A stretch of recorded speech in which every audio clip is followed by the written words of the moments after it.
And welcome to another Unity 5 from Scratch tutorial for beginners. In this tutorial we're going to continue with the project that we started in the previous tutorial on arrays and look at some loops. So loops are a really good way to run a lot of code that you would otherwise have to do by hand, line by line. Now let's just go back into that cubes script that we made in the last tutorial, and you'll remember that we had an array that contained all of the cubes that we had on the screen. So this is the array up here, and this is where we changed each of the different cubes' scale and material. Now if we have like hundreds and hundreds of cubes, then doing it by hand this way becomes a really long, laborious task. Instead, if we could just have one lot of code that did the changes we want, such as this one here, and loop over it each time, changing the code to a different cube, then we could go through all of them. So let's first go back into Unity, and we're going to grab hold of the cubes that we've already made in the hierarchy. So you can shift select those and then hit duplicate, which will create you another 5 cubes. Now over in the scene, if you hit the W key to bring up the axes, you can actually move those 5 cubes that you just made out, and hit Control D again to make another 5 cubes, and Control D again to make another 5 cubes. Okay, so we now have a lot more cubes than we had before, and if we wanted to change the colors or the heights of these, it would be quite a lot of code doing it the old way. Right, so what we're going to do is modify our code with some loops. Click on the cube manager, which has the script attached to it, and over in the inspector there's the our cubes array. Now you might still have the old set of cubes in there that there was before, which were the 5 original ones. Just to clean that out, type 0 into the size and then click out of it, and that will get rid of all of the cubes. Now we want to put all of the cubes that are now into the scene into this array. Now you might be thinking we have to do this one by one, but that would be quite painful, wouldn't it, if we had hundreds? So let's make this a bit more clever. I'm going to move the cube manager down to the bottom of the hierarchy, and also that ground plane, and get that out of the road so that all of our cubes are next to each other. Now select the cube manager, and we're going to freeze this code, and we can do that by going up to the top of the inspector and look for a little padlock that's up here and click on it. That will lock that code in, so it's not going to change if I click on other things. Right, so now we grab all of our cubes. So shift select all of the cubes and then drag and drop them onto our cubes until you get that little plus sign come up. Then hit, release the mouse button, and it will automatically fill in that array of 20 cubes for you. So if you have like 100 cubes, it would just drop them all in there. Right, so now let's go back into the code and add a loop to modify these values. So here's the code that we had before, and here is the code that's changing the scale and also the color. Now we're using height values from an array, and we're also using color values from an array. Now the problem is with these is that they're only 5 long, and yet we have 20 or so cubes in the scene. In this case it's 20, but you might have 50 or so, and there you not necessarily have enough colors to color them all in. So we will begin just by dealing with, let's say, setting a random scale for our height. Okay, so let's get rid of this code, and the line that sets the height, which is this one, okay, we'll leave that there.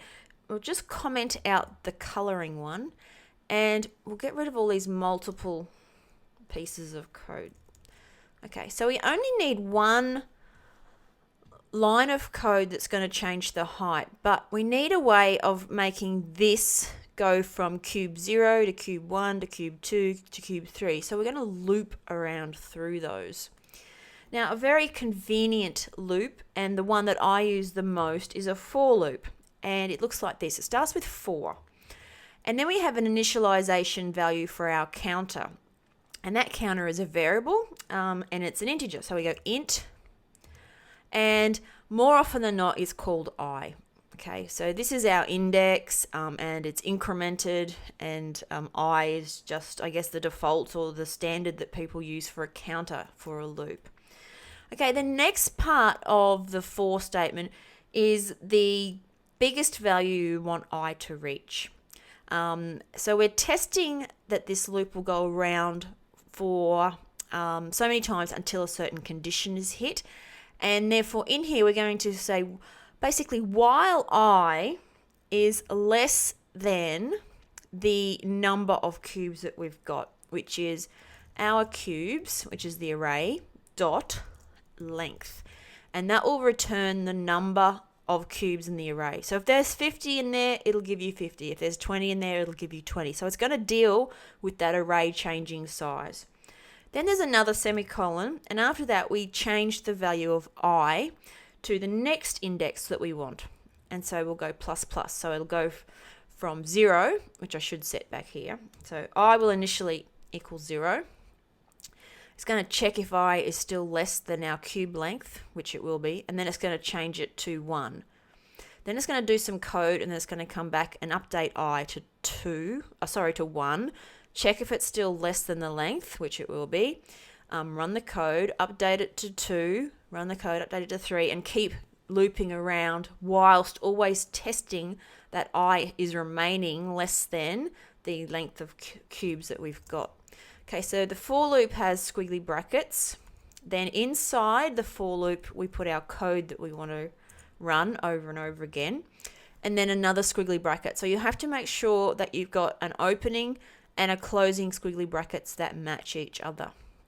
Right, so this for loop, when it runs, I is going to go 0, 1, 2, 3, 4, 5, until it is up to 20. At the point that I is 20, it will be the same as our cubes.length, and therefore we don't want it to run anymore, and it will quit out of this loop and continue with any code that's after it.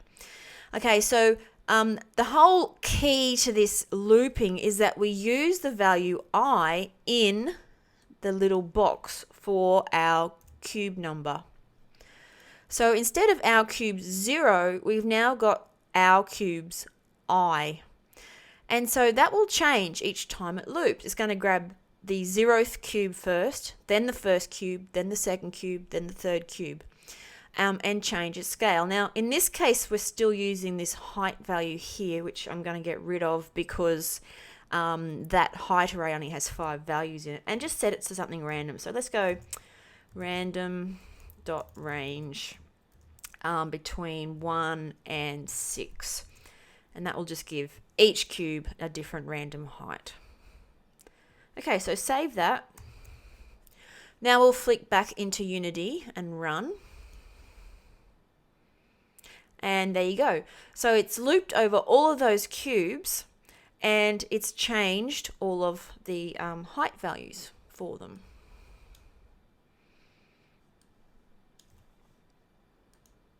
Now, if you were to create an array of heights that was 20 long, which we can do back in the code, let's go into here, we can have this int heights, and instead of initializing it to an array of values, we're going to go new int and create 20 of them.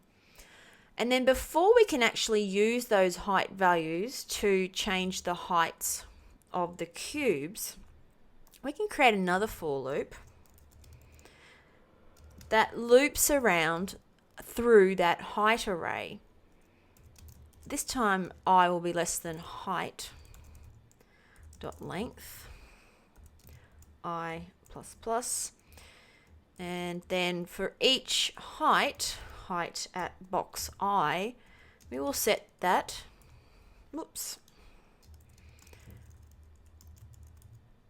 to between 1 and, let's say, 10. Okay, and that will fill up the height array with 20, because we're going to the 20, which is the length here, 20 random different height values. Then down in this for loop, where we're looping around changing each cube, we can also put in the value that's in the height array by putting in height I there, which is going to get the height out of the same position as the cube is in its array. Okay, save it. Now when we run again, you'll find that we get random values, but they're being plucked out of that height array. Okay. Now, if you want to see what's in that height array, we can also make that public, like that. Save it.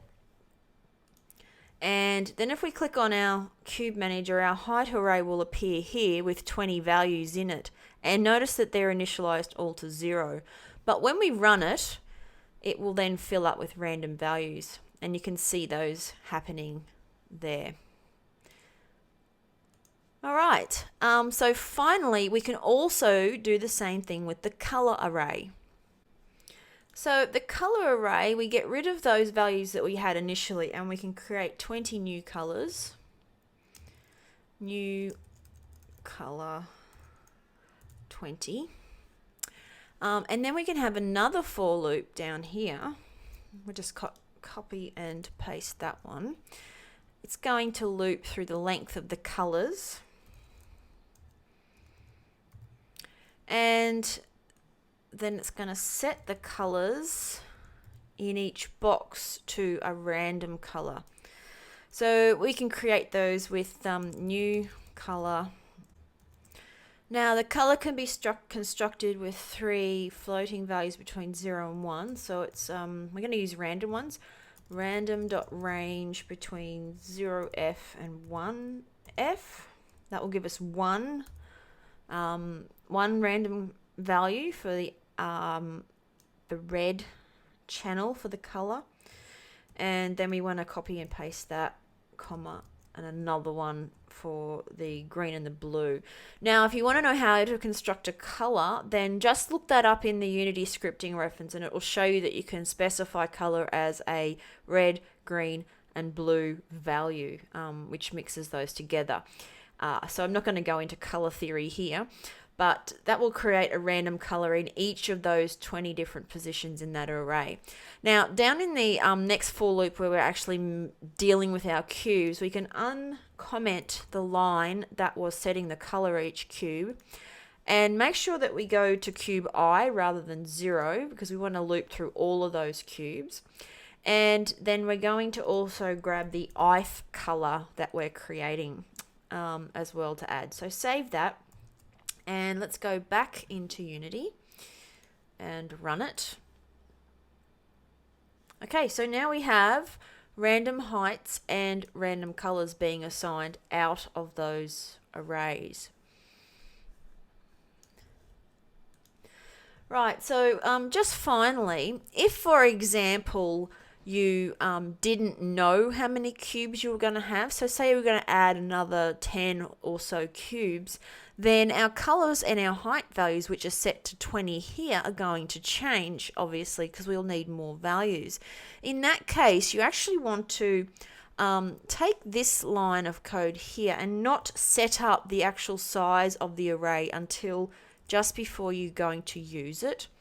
The same with the height, so I'll take that out of there. And then down in here where the 20 is, you can actually set that to our cubes.length, which will pick up the length of that cubes array for you. Now this also means we can get rid of that bit up the top. So we just are declaring that we want a colors and a height array, but we're not setting the size because we don't really know how big that cubes array is. So by setting it to 20, it's kind of bad practice, especially if we end up with 100 cubes and you're trying to set all the colors. But if you do create those arrays using the variable of the length, then you won't have that same problem. So save that, and let's just switch back to Unity here. Now, if we go into the cubes here and just change this down to 10, which will get rid of the last 10 that are in there, if I can do it properly. Okay, so that just leaves us with those first 10 cubes. Okay, then if you set our height here back to 0, okay, and then run. So it's created this height array to be 10 now, as you can see here, to match the number of cubes that we've got. So essentially, that's a better programming practice because our whole code is reliant on how many cubes that we add, and therefore we're using the length of that array as the variable to set the length of everything else. Alright, so that's how to use loops. That's how to create a for loop and to loop around an array, as well as how to use the value, the counter of the for loop as your index into the array to set values. Okay, thank you for listening, and you'll hear from me very soon.